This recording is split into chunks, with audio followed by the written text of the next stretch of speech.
Cartoon कहानियाँ।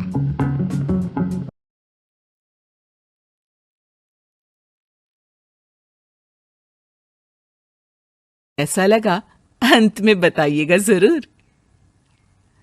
अरे बहू, चाय ले ले, उठ जा बेटा।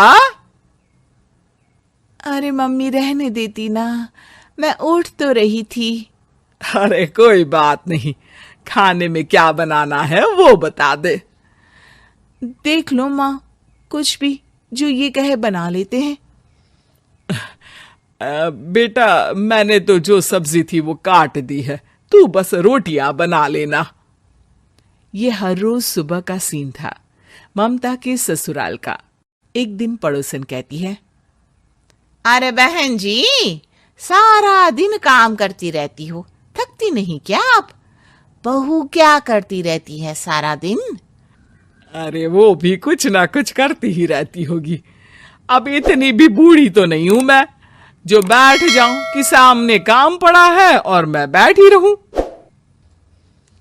अरे लेकिन बहू की तो आदत खराब हो जाएगी जब सारा काम आप ही कर दोगी। अरे ठीक है ना, कम उम्र में हमारी भी शादी हुई थी। अब आजकल के पढ़ने लिखने वाले बच्चों को सारी जिम्मेदारी लेने में भी तो वक्त लगता है। बहू है तो क्या हुआ, मेरी बेटी की उम्र की ही है ना। एक उसे भी देख लो, चाय बनाने के सिवा आता ही क्या है। ममता से सारी बात करती है। हाँ, मम्मी जी ही ज्यादा काम करती हैं, इसमें कोई दो राय नहीं है। लेकिन मैं भी क्या करूं, ऑफिस और घर के बीच जो वक्त मिलता है उसी में काम कर लेते हैं, है ना। दिन बीत रहे थे। सास बहू के बीच की बॉन्डिंग अच्छी थी, लेकिन जब बहू माँ बनती है तो जो थोड़ा बहुत काम किया करती थी वो भी छोड़ देती है। बहू, ये ले, तेरे लिए बनाया है, इसको खाने से बच्चा और तू दोनों स्वस्थ रहेंगे। ठीक है माँ जी। माँ जी, वो बच्चे के लिए गद्दे जो सूख रहे हैं ना छत पर, जरा ले आइए ना। तभी वहां पति आ जाता है। अरे माँ रुको, मैं ले आता हूं, तुम मेरा खाना लगा दो। माँ किचन में चली जाती है। पता है, बगल वाली डॉली है ना, वो लोग हमारी साइड के हैं। उसकी सास ने तो उसकी हड्डियों को मजबूत करने वाले लड्डू बनाए हैं। उसे भी बच्चा हुआ है ना। पता नहीं मम्मी जी क्या पानी सा उबाल कर दे देती है, मैं तो बस वही खा लेती हूँ। अरे तो तुम्हारे साइड बनता है तो तुम अपनी माँ से बोल दो, वो बना देंगी। आहा, माँ की तबीयत ठीक नहीं रहती, तुम जानती हो ना, कैसे बनाएंगी वो? अरे क्या हो गया सासू माँ को? कल तक तो फेसबुक में किटी की फोटो डाल रही थी। अच्छा अच्छा, चुप रहिए। डॉली की सास ने मनाया है, तुम लोगों का भी तो फर्ज बनता है। तभी वहां सास आ जाती है। ये ले बहू, गर्म पानी की बोतल, गर्म पानी पीने से पेट अंदर हो जाएगा।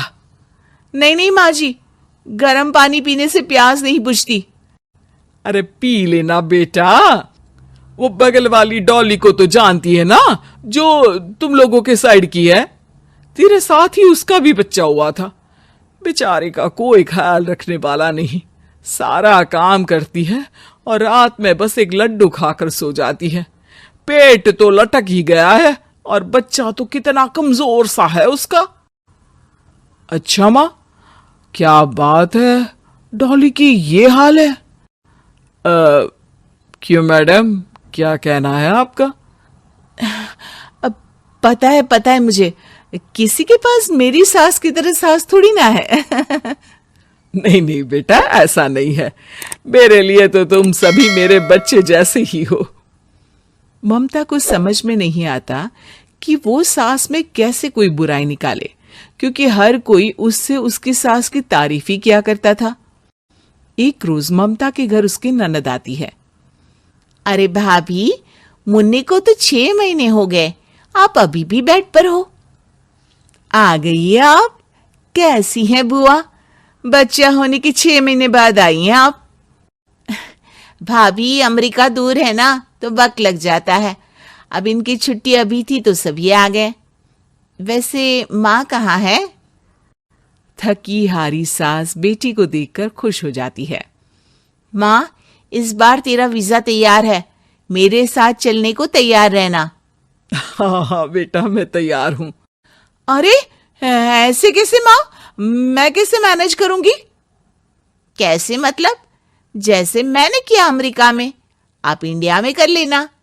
वैसे आपका तो मायका भी पास ही में है ना? हाँ वो तो है, लेकिन वहाँ माँ के पास वक्त नहीं होता। ईश्वर भक्ति में उनका सारा समय चला जाता है। भाभी, बेटी परेशान हो तो माँ का ध्यान आरती में कैसे लग सकता है? समझ में ही नहीं आता। वैसे भी अब माँ को मैं अपने साथ ले जा रही हूँ। माँ को विदेश घूमने का शौक है ना? ममता मन मारकर चुप हो जाती है, लेकिन मन ही मन सोचती है कि वो कैसे सारा काम मैनेज करेगी। पति का खाना, नाश्ता, मुन्ने को नहलाना धुलाना, फिर रात भर इसके लिए दूध तैयार करना। माँ तो सारा काम करती थी। हे भगवान, ना भाई ना। क्या हुआ भाभी? क्या सोचकर ना भी ना कर रही हो?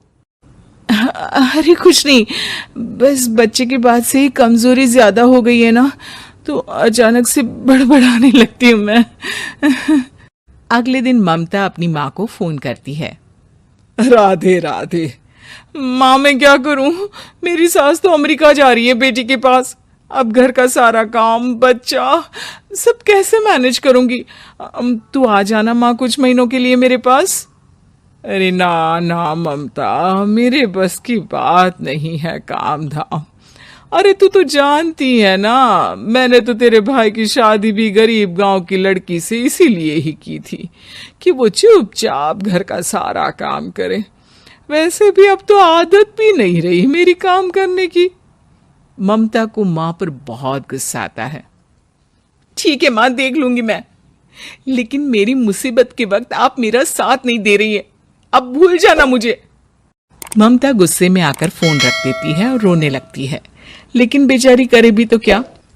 अब सास और ननद दोनों घर का काम करते, नेहा आराम करती, लेकिन अब आराम में भी उसे चिंता रहती। और फिर वो दिन भी आ जाता है जब ननद का जाने का वक्त आ जाता है। भाभी, मैं जा रही हूँ, अपना और मुन्ने का ख्याल रखना। ममता सास को देखती है और गले लगकर रोने लगती है। माँ, जल्दी आ जाना। सास मुस्कुराकर कहती है, कहाँ से ममता, मैं कहीं नहीं जा रही। मैंने देखा कि मेरे जाने की बात से ही तू परेशान हो गई थी, इसीलिए मैंने अपना जाना कैंसिल कर दिया है। तू चिंता ना कर, मैं तेरे साथ ही रहूंगी। ममता को अपनी माँ की बात याद आती है कि कैसे उसके कहने पर भी ममता की परेशानी को समझने की बजाय उसने मना कर दिया, जबकि सास ने बिना कुछ कहे बहू की समस्या पढ़ ली। हाँ माँ, हम सब साथ चलेंगे बाद में दीदी के घर अमेरिका। आज से आप रानी बनकर रहना और मुन्ने को देखना। मैं समझ चुकी हूँ कि मेरा फर्ज क्या है।